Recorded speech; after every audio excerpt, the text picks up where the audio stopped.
So hello guys, हम लोग station पे आ गए हैं गांव जाने के लिए। और साचू को ना बस 1 महीना बचा है 2 साल पूरा होने में। और 2 साल इसके पैदा हुए हो गए और ये अभी तक ना अपने गांव नहीं गई है, दादी के गांव नहीं गई है। सो पहली बार ये अपने दादी के गांव जा रही है, फर्स्ट टाइम ये। और इतनी बड़ी होके जा रही है। गाँव में सभी लोग बोल रहे थे कि बेबी हो गई, इतनी बड़ी हो गई, लेकिन अभी तक कोई देखा नहीं है उसको। फोटो में यही सब देखे हैं। सो ये फर्स्ट टाइम जा रही है। तो इतना मस्ती कर रही थी ट्रेन में, इतना मस्ती कर रही थी क्या बताएं। और मुझे तो एकदम पका दी थी। और इसका मन ना बैठने में नहीं लग रहा था, कुछ ना कुछ ट्रेन में इधर उधर कर रही थी। और एकदम पार्ले जी की जो लड़की नहीं होती जो उस पर छपी रहती, उसके जैसे ही लग रही थी इस ड्रेस में। तो और ही क्यूट लग रही थी। सो पूरा मेरे से ABCD 1 2 ये सब पढ़ रही थी, बकवास कर रही थी, पूरा पका देती है मुझे। इसको बोलना आ गया ना, 1.5 साल की थी तभी से ये बोलना स्टार्ट कर दी थी। और अभी तो 2 साल में एकदम प्रॉपर अच्छे तरीके से सब कुछ बोलती है।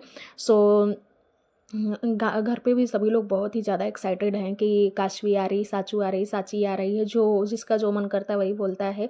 सो साचू ने अपने बुआ के शादी में जा रही, इसके बुआ का शादी है तो उसी में सभी लोग जा रहे हैं। फरवरी में शादी है और मार्च में इसका बर्थडे है। सो सभी लोग बोल रहे थे कि मार्च तक रुक जाना, इसका बर्थडे यहीं मना के जाना।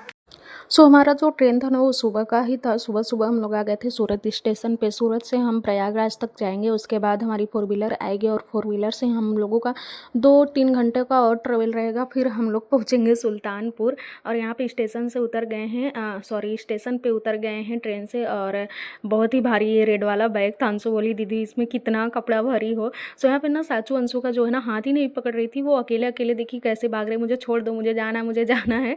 सो यहाँ पे आ गए हैं हम लोग घर। और साचू फर्स्ट टाइम आई है तो उसका वेलकम हो रहा है।